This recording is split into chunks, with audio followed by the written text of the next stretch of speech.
So, Hare Krishna, welcome. Thank you so much for joining. And we will start the class now. Om Namo Bhagavate Vasudevaya.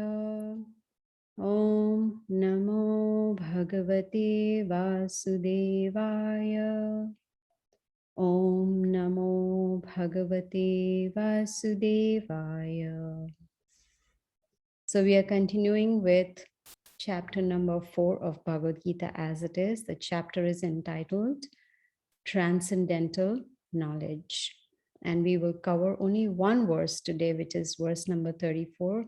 Only one verse because this is the most important verse of chapter 4. This will help us, guide us on understanding the Bhagavad Gita further. So let's see what is the Sanskrit verse number 34. Tad vidhi pranipatena pariprashnena sevaya upadyakshanti te jnanam jnaninas tattvadarshinaha. Translation by Srila Prabhupada. Just try to learn the truth by approaching a spiritual master. Inquire from him submissively and render service unto him. The self-realized souls can impart knowledge unto you because they have seen the truth. Om Ajnanatimirandasya Jnananjana Shalakaya Chakshur Unmanitam Yena Tasmai Shri Gurave Namaha. So first of all, thank you all very much for joining. I really appreciate it. And as we can see from this verse, this is the instruction of Lord Krishna to his friend Arjuna on the battlefield of Kurukshetra. Now, after speaking from chapter 2 onwards, Krishna started giving the knowledge to Arjuna. And in chapter 4, we saw in the beginning, Krishna talks about the history of the Bhagavad Gita, which is very good. We need to know what is the history of Bhagavad Gita. But then here in this particular verse, Krishna is stressing on the importance of having a spiritual teacher. Just like in our material world, we need a teacher for everything, whether we want to learn music, dancing, computers, karate, whatever it may be. We always need a teacher, someone who is bona fide, who is certified, recognized, experienced, so that we can learn what we are wanting to learn. So if for material things we need a teacher, why not for spirituality?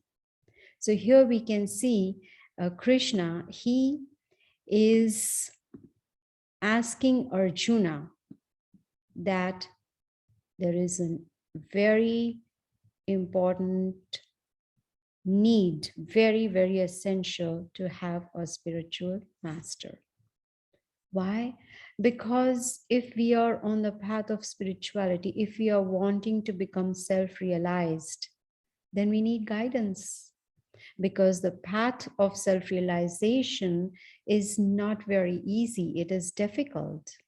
So here, Krishna is saying, just try to approach, which means we have to make that effort of finding a bona fide spiritual teacher.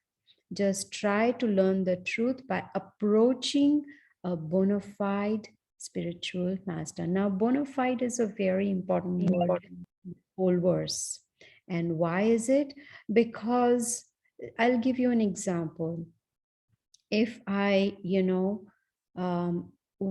if I have a disease and I want to see a doctor, actually, this is what I do. When I go to a doctor's office, I first look for the certificate on the wall.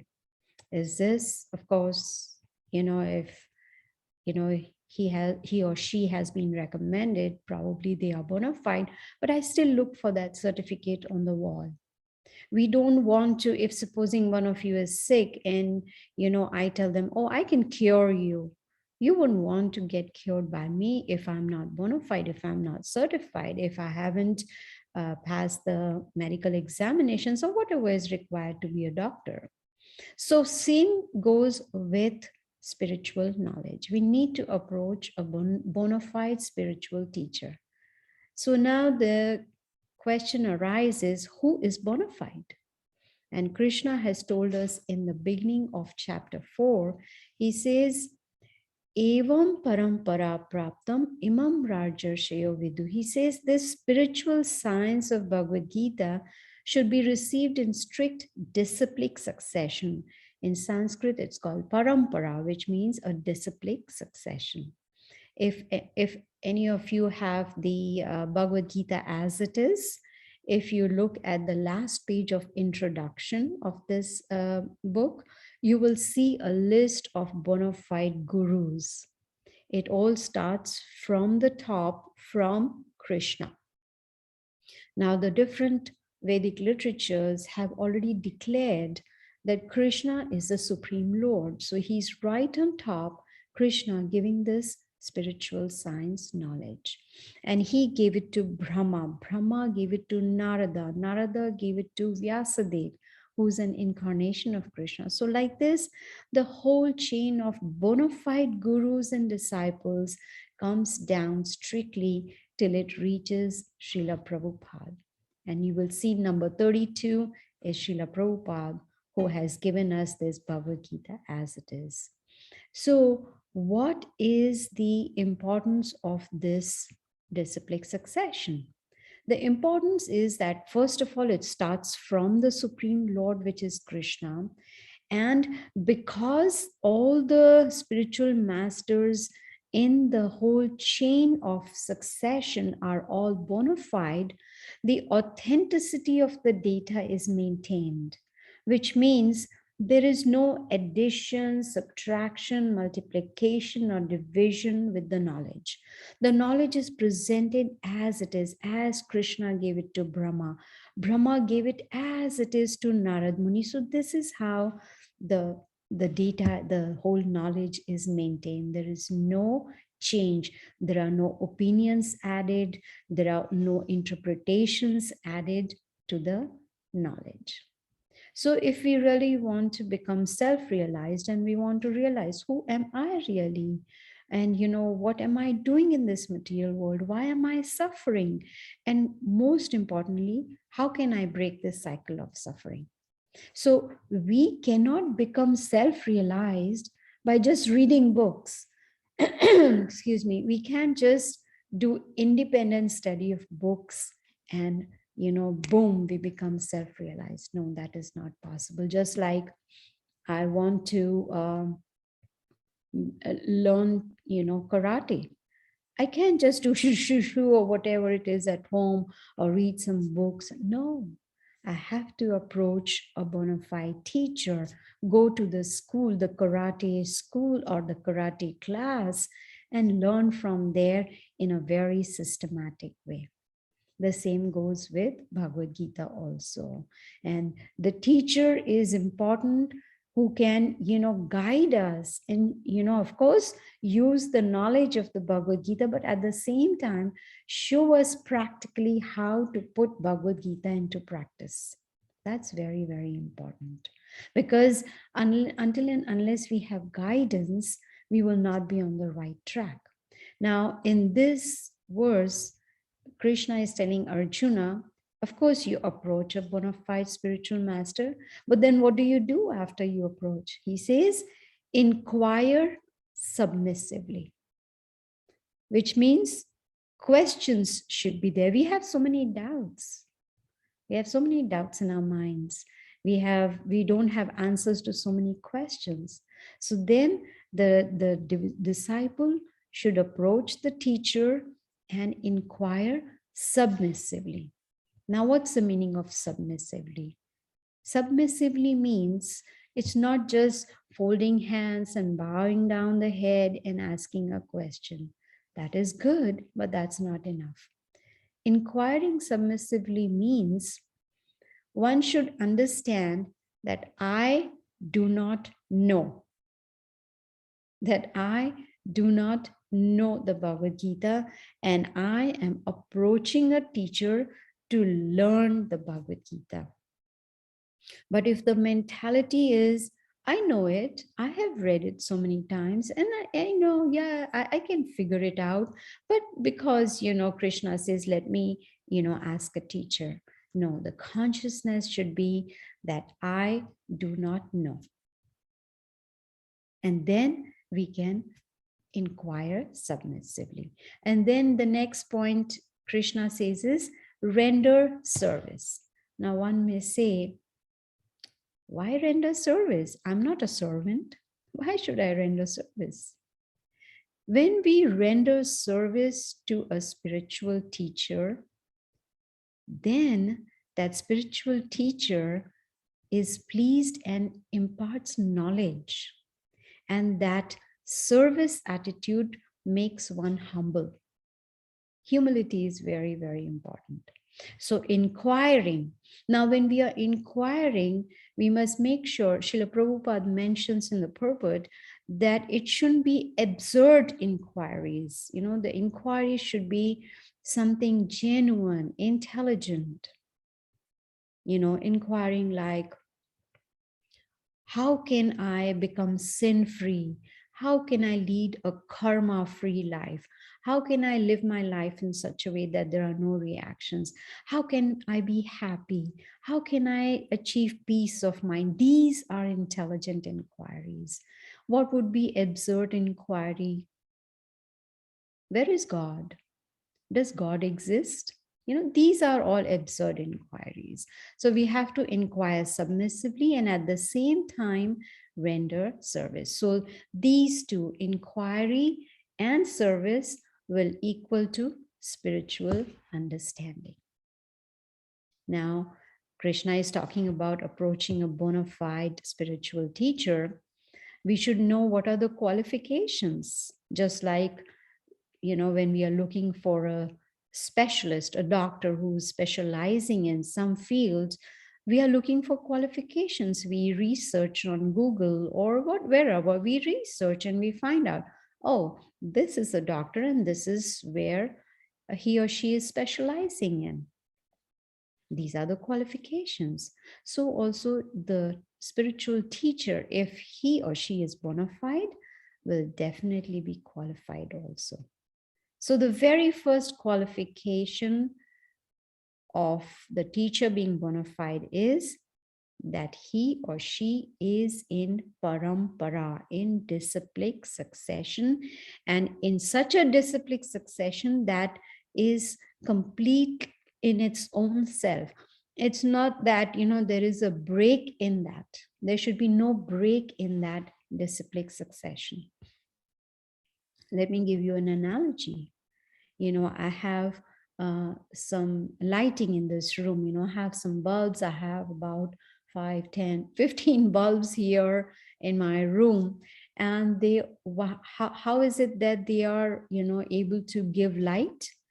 Because there is a connection all the way from the socket, from the bulb to the socket to the main, whatever it's called, the main electric box, and from there all the way to the whole, what is that called? The place from where we get all the electricity, the main area from where we get the electric power. So if there is a break anywhere right from the top, from the bulb to the main electric station, the bulb will not light at all. So the connection has to be unbroken. Similarly, the bona fide spiritual master is in strict disciplic succession without a break. Now you may say that I am listening this Bhagavad Gita from you. Who am I? Am I connected? Am I a bona fide teacher to give knowledge of Bhagavad Gita? If I am, I should be able to prove that. How? For instance, my name is Gita, and my spiritual teacher's name is Gopal Krishna Goswami. His spiritual teacher's name is Srila Prabhupada. His spiritual teacher's name is Bhakti Siddhanta Saraswati. So all the way, I can give you the whole list, which goes all the way to Krishna.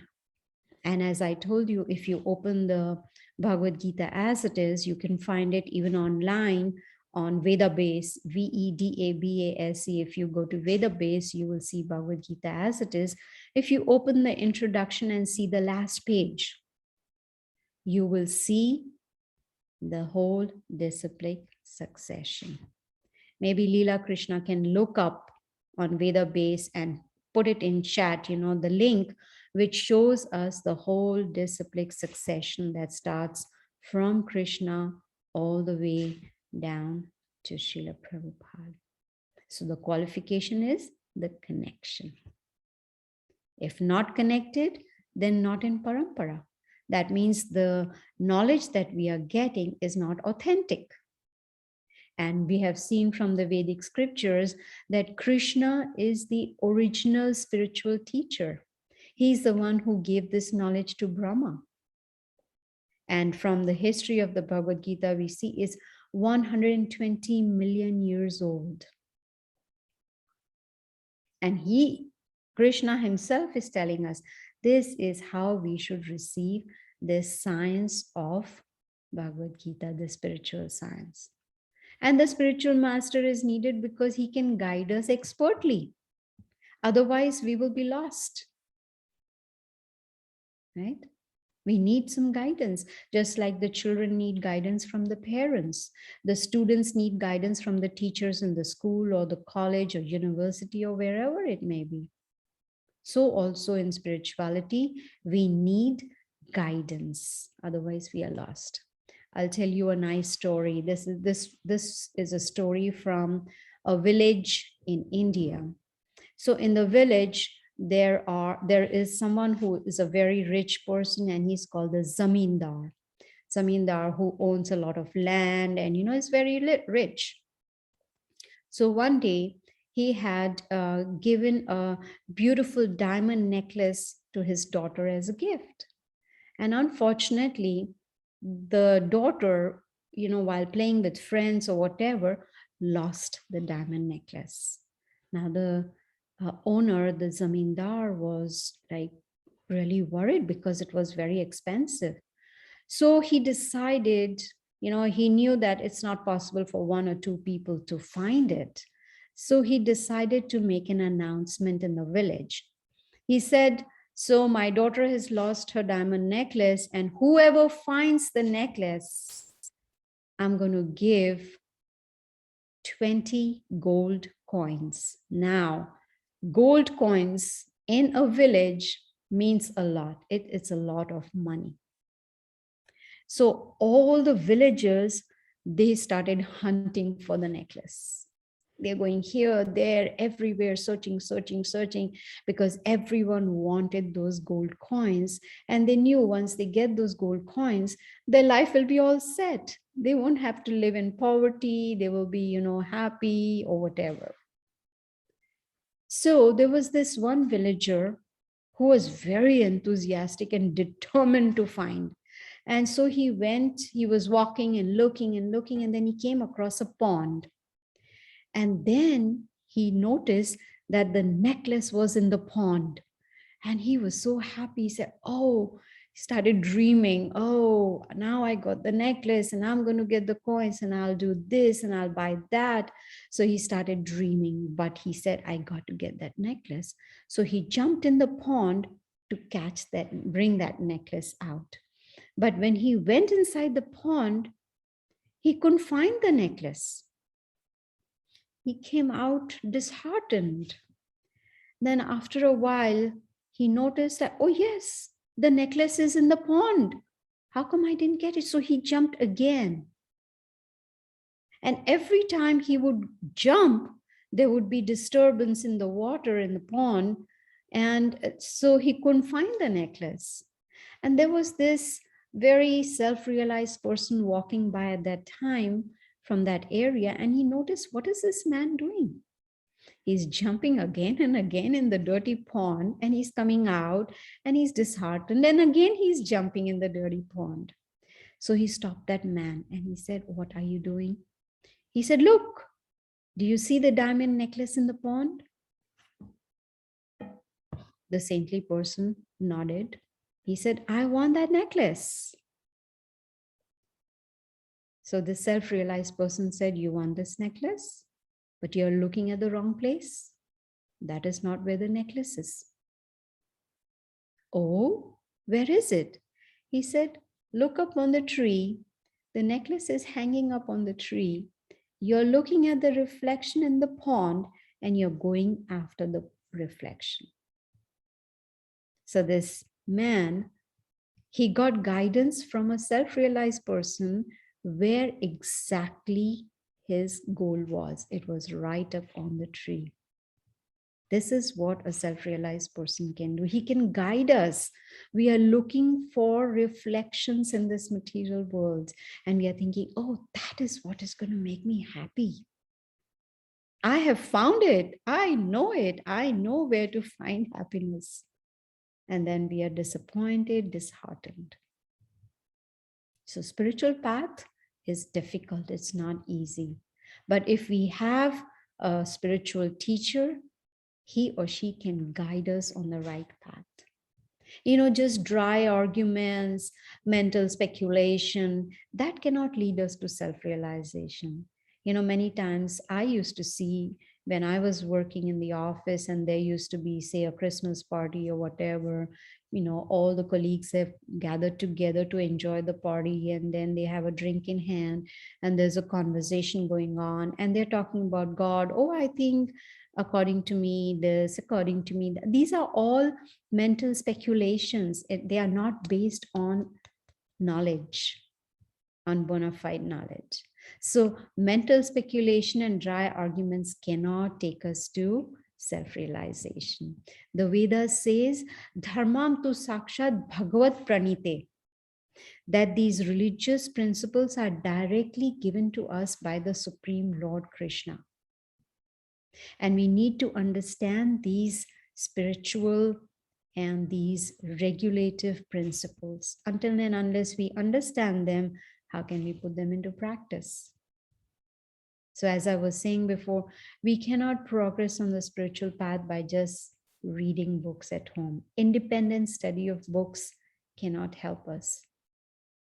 In fact, in the 9th chapter of Bhagavad Gita, we will see where Krishna says, which is entitled The Most Confidential Knowledge, he says, "Rajavidya Rajaguhyam," that this Bhagavad Gita is the king of education, which means it's the topmost. It's the essence of all the Vedic literatures. Rajavidya, Rajaguhyam. Guhyam means it's secret. It's confidential. It's not just confidential, it's most confidential. Then one may say, "Oh, but just now Bhagavad Gita link was posted on the chat. Everyone can read it. So how is it confidential?" It is confidential because one may read it, but still not understand it. That is why it is considered most confidential. And it is only the spiritual master or the spiritual teacher will be able to guide us how we can understand Bhagavad Gita, so that we don't listen just to the mind. The spiritual master knows the nature of the disciple and can guide accordingly. Just like the parents, they know the nature of their child, and so they can guide the child accordingly. So who is this bona fide spiritual master? According to the scriptures, he is considered Uttama Adhikari, which means he is a pure devotee, someone who has controlled the mind, the senses, and the body. In Bhakti Rasamrita Sindhu, which is called Upadeshamrita, which is called the Nectar of Instruction, there's a very beautiful verse by Rupa Goswami. He says, "Vacha Vegam, Manasa Krodha Vegam, Jiva Vegam, Udarapastha Vegam." He gives the definition or the qualification of someone who is considered a spiritual master, someone who can make disciples. Who is that person? Someone who has controlled words, vacha, words. Vacha vegam, manasa has controlled the mind. Krodha, anger. So, vacha vegam, manasa krodha vegam, jivha vegam, control over the tongue. Udara pastha vegam. Udara means the belly and genitals. So when a person has controlled all these, that person is qualified to be a spiritual master. And why is a spiritual master necessary? Because spiritual master can help us to break the cycle of birth and death, to break the cycle of misery. The spiritual master can help us to understand what is the goal of life. Human life is not meant to just eat, sleep, and be merry, or just do 4 activities: eating, sleeping, mating, and defending. Even the animals do that. But we have intelligence. In fact, we have philosophical intelligence. We need to go above those 4 activities, which means we inquire, what is the goal of this human form of life? And to find that out, we need to approach a bona fide spiritual teacher with full surrender. You know, we generally have 4 defects. We don't like to hear about them. No one would like to be told that, oh, you are defective. But that's the truth. What are the 4 defects? We have tendency to cheat. We have imperfect senses. We make mistakes. And we are in illusion. Now, with all these 4 defects, is it possible that we can become self-realized on our own? No. We need to approach someone who doesn't have these 4 defects. They can help us to break the cycle of misery and go to the spiritual world in a spiritual body where there is no birth, no disease, no old age, no death, permanent happiness, permanent peace of mind. You see, Om Ajnana Timirandasya Jnananjana Shalakaya. Chakshurulminitamena Tasmai Shri Gurave Namah. We bow down to the bona fide spiritual master because with the torchlight of knowledge, he can remove the ignorance from our hearts. He can help us remove the ignorance by giving us knowledge. Sakshat Dharitvena Samasta Shastrer.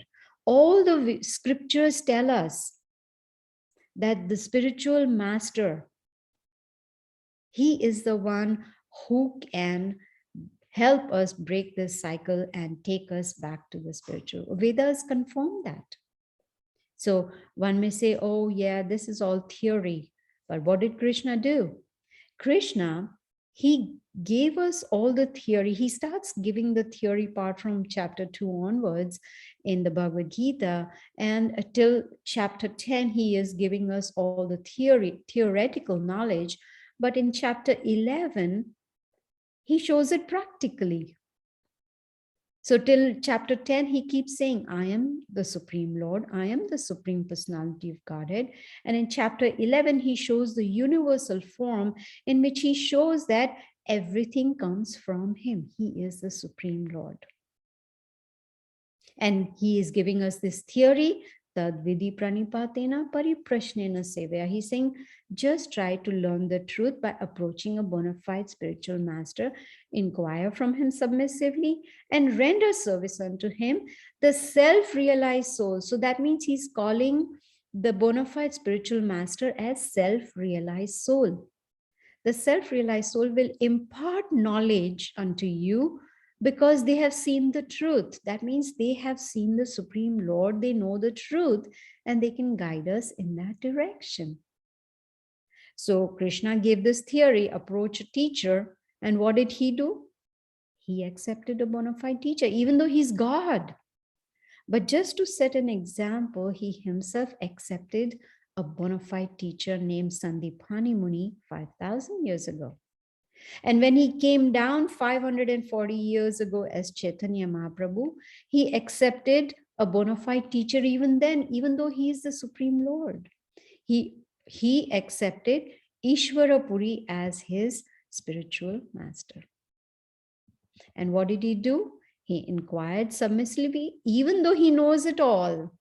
Even though he's the Lord, he knows, he has all the knowledge. He doesn't need anything. But just to set an example, he inquired submissively from his teachers and he rendered service unto them. And the teachers, they knew that we are teaching God. He is the Supreme Lord. But because the Supreme Lord was setting an example, his spiritual master was also helping him by imparting knowledge, just to show us how to receive knowledge from a teacher. And satisfaction of the spiritual master is the secret to success in spirituality. So this combination of inquiry and service will give us spiritual understanding. And when the spiritual master will see the genuine desire, very important, genuine desire of the student, then the teacher will bless the student with genuine understanding. So in the purport of this verse that we took today, number 34, Krishna, in fact, Srila Prabhupada points out, of course, there should be no absurd inquiries, right? But at the same time, there should be no blind following.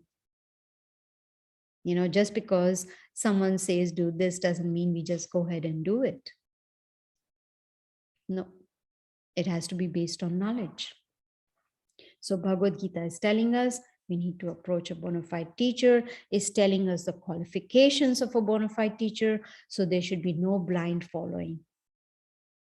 We should, when we see someone we think is bona fide, we need to do check and balance. We want to see, does this particular teacher have the qualifications required? And the bona fide teacher is very kind, will only see our sincerity and seriousness and will be able to help us to remove the suffering which is due to illusion. What is the illusion do we have? The first illusion we have is, I am this body. No, I'm not this body. I'm the spirit soul, which is inside this body. The second illusion we have is, I'm the controller. I'm the master of all I survey. No, we can't even control our body. We cannot even control blinking of our eyes. We cannot control, you cannot control, or save ourselves from diseases. We cannot control aging. We grow old. So nothing is in our control, but the illusion we have is, I am the controller. But Bhagavad Gita gives us all the answers to all the questions that we may have. Gives us a simple formula how to be happy in this world and how to enlighten oneself with the help of a spiritual master. And Krishna in this verse is showing us how to do that. What are the 3 steps for enlightenment? Approach, inquire, and serve. That's it. That's the process. And when we inquire, we will understand, we will get the knowledge, and there will be realization. And service will help us to become humble. And who is the spiritual master? He is like Krishna, will tell us in chapter number 5 that Bhoktaram Yagna Tapasam Sarvalokam Maheshwara Suhridam Sarvabhutanam. He is Suhridam. He is the best friend. The Lord is the best friend of everyone. He is very, very kind. He's a well-wisher of everyone. Similarly, the spiritual master is the best friend. So if our goal is to become self-realized, then these are the steps we take. Approach, inquire, serve. The result will be self-realization. And what does the bona fide spiritual master do? He just repeats whatever he has heard from his teacher. His teacher has repeated what he has heard from his teacher. It goes all the way up to the Supreme Lord. There are no interpretations, no opinions, no ideas, no new ideas. Everything as it is. That's why Srila Prabhupada's Bhagavad Gita is called As It Is. If we wanted People in general would like Bhagavad Gita as I want it to be, or Bhagavad Gita as I like it to be, or Bhagavad Gita as it should be. No, Bhagavad Gita as it is. See? So here in this very, very important verse, number 34 of chapter 4, Transcendental Knowledge, is giving us an indication on how we can progress on the spiritual path, how we can make our lives more sublime, happy, peaceful, how we can get the right guidance, how we can be on the right path to self-realization. So based on our past karma, today all of you, or based on all of our karmas, today we've got this opportunity to hear Bhagavad Gita. And now it is up to us to decide, what do we want to do after this? Is it something that I am intrigued about? Is it something that sounds interesting to me? Is it something that I think I need? Then we make the next choice. That do I want to hear Bhagavad Gita systematically? Do I want to understand? Do I want to become self-realized, which means realize my own self, that I am the spirit soul? It's very easy to theoretically understand I am not this body, but it's very difficult practically. It needs practice, and practice regularly. And the first thing that the spiritual master advises the student to do is to do mantra meditation. Mantra, man means mind, tra means to free the mind of all anxieties. The mind has so much going on. I believe thousands and thousands and thousands of thoughts come in our mind every day. Even before one thought is completed, the second thought is knocking on the door. It's like constant thoughts just revolving round and round and round. So mantra helps us to control that mind, so that the mind stops jumping like a monkey from one branch to another, from one thought to another. So the spiritual teacher guides us on how and what to chant. What kind of meditation do we do so that the mind can come under control? Once the mind is under control, then there's peace and happiness. Then senses automatically come under control. One automatically starts getting purified. You know, the new year has started, 2022. This, in fact, is the very first class of 2022. And a very happy, healthy, and spiritual new year to all of you. And I hope that all of us progress spiritually in this 2022. But we need to put in an effort. Just like many people, by 31st of December, they start making resolutions. Okay, tomorrow is January 1st, and these are the resolutions, and these are the things I'm going to focus on. And probably after a week, a month, or 2 months, the resolutions go out of the window. We forget, and we get so engrossed in doing so many things and so many distractions, or whatever, or maybe not enough determination, or any reason. But what about spiritual resolutions? How about we take up at least one spiritual resolution for 2022? And the best resolution that we can take to help our own selves, to help ourselves to become self-realized, to help ourselves to become more happy and peaceful, so that we can approach the goal of life, which is finally going to the spiritual world. Just one resolution would be good for a start, and that would be doing mantra meditation on a daily basis, maybe 10 minutes. Don't have to do it for a long time. Do it as long as we can, but at least 10 minutes every day. There'll be no loss, I can guarantee you, but there'll be only gain, and there will be no loss at all. I'm going to post here in the chat the different links that I have, the for the Tuesday class, Facebook, YouTube channel, WhatsApp group, where I post different, realizations of different devotees. And then at the bottom, you will see that there is the mantra, the Maha Mantra, that can help us to control the mind. And this is the mantra. So I will chant for a few minutes just to give you an idea how we do mantra meditation. And then maybe in the meantime, you can think about it, that would I like to make the spiritual resolution that from tomorrow onwards, I will chant, I will do this mantra meditation at least for 10 minutes every day. Hare Krishna, Krishna Krishna, Hare Hare, Hare Ram, Ram Ram, Hare Hare. Hare Krishna, Krishna Krishna, Hare Hare, Hare Ram, Ram Ram, Hare Hare. Hare Krishna, Krishna Krishna, Hare Hare, Hare Ram, Ram Ram, Hare Hare. Hare Krishna, Krishna Krishna, Hare Hare, Hare Ram, Ram Ram, Hare Hare.